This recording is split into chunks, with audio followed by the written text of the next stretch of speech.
পাহাড় নিয়ে খুব গুরুত্বপূর্ণ কথা, নিজেরাও শুনবেন, অন্যকেও শোনার সুযোগ করে দিবেন।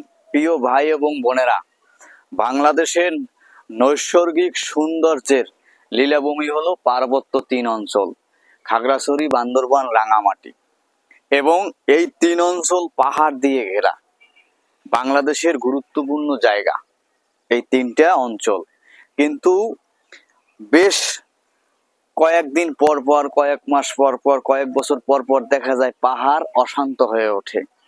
এখন এর পিছে বিভিন্ন কারণ থাকতে পারে, তবে আমি যেটা বলবো সর্বপ্রথম সেটা হচ্ছে যে বিগত যে সরকার ছিল, অর্থাৎ ফ্যাসিবাদী সরকার বলেন, আওয়ামী লীগ সরকার বলেন, স্বৈরাচার সরকার বলেন, তারা পর্যায়ক্রমে প্রায় 200 সেনা ক্যাম্প সরিয়ে ফেলেছে, অর্থাৎ বিলুপ্ত করে দিয়েছে। পাহাড় যদি আপনার নিরাপদ রাখতে চান, শান্তিতে রাখতে চান এবং সর্বোপরি বাংলাদেশের সার্বভৌমত্ব যদি আপনি রক্ষা করতে চান, তাহলে আপনাকে অতি বিলম্বে পাহাড়ে যে সকল সেনা ক্যাম্প বন্ধ করা হয়েছে সেগুলো চালু করতে হবে। এবং আমি জোর দাবি জানাই, সম্ভব হলে পার্বত্য অঞ্চলে 3টা মিনি আর্মি ক্যাম্প বানান, যেখানে যুদ্ধ বিষয়ক এইসব বিষয়ে ট্রেনিং হবে, থাকবো, অর্থাৎ দেশকে প্রোটেকশনের বিষয়।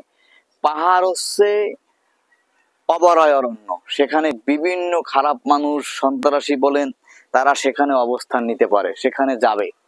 সুতরাং পাহাড়ে সেনা ক্যাম্প অতি জরুরি, এবং ক্যান্টনমেন্ট করতে পারলে তো আলহামদুলিল্লাহ, সেটা আমাদের জন্য ভালো। পাহাড়ি অঞ্চলের এখনো অনেক জায়গা আছে যেখানে বাঙালিরা প্রবেশ করতে পারে না, সেটা শুধু ওই আপনার উপজাতি বলি বা চাকমা বলি তাদের দখলে, এবং সেখানে বাঙালিরা যেতে পারে না। অনেক জায়গা আছে, এমনকি প্রশাসনের লোকও তারা পৌঁছতে পারেন। এজন্য আমি বলবো পাহাড়ে অতি দ্রুত আপনার এই সেনা ক্যাম্প দরকার। এখন অনেকে বলে সেনা ক্যাম্প লাগবে না। আরে ভাই, সেনাবাহিনী তো পাহাড়িদের জমি দখল করবে না, সেনাবাহিনী থাকবে শান্তি প্রতিষ্ঠার জন্য। তাহলে সেনা ক্যাম্প যারা তুলে দিতে বলে তাদের উদ্দেশ্য ভালো নয়, তারা সত্যিকার অর্থে সেখানে ভালো কিছু করতে চায় না, তারা সেখানে দুর্বিসন্ধি বাস্তবায়ন করতে চায়, যে জন্য সেনাবাহিনী থাকলে সেটা পারবে না। এজন্য সেনাবাহিনী ওখানে দিতে হবে। যারা এর বিরোধিতা করবে তারা এদেশের শান্তি চায় না, তারা বাংলাদেশের শান্তি চায় না, তারা পাহাড়ের শান্তি চায় না। এজন্য আমি বলবো সেই মানুষগুলো চিহ্নিত করে পাহাড়িদের যারা হেডম্যান আছে এলাকা নিয়ন্ত্রণ করে, আমি বলবো বাংলাদেশ সরকারকে, প্রশাসনকে, আপনারা সেই সমস্ত মানুষদেরকে নিয়ে বসুন, যারা বাঙালি আছে, দায়িত্বশীল, তাদের নিয়ে বসুন, বসে আপনারা এগুলো চিহ্নিত করুন কারা অপরাধী।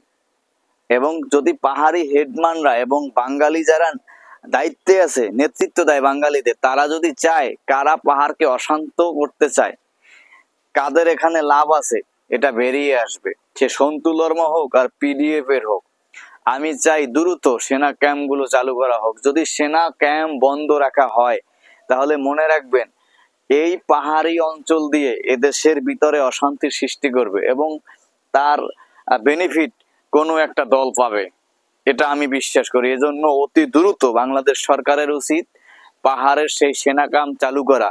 সেনা ক্যাম্প চালু করতে গিয়ে যদি কাউকে, কোনো গোষ্ঠীকে ব্যানিশ করে দিতে হয়, আমি তারও পক্ষে। আমি সর্বোপরি দেশের শান্তি চাই, দেশের মানুষের শান্তি চাই।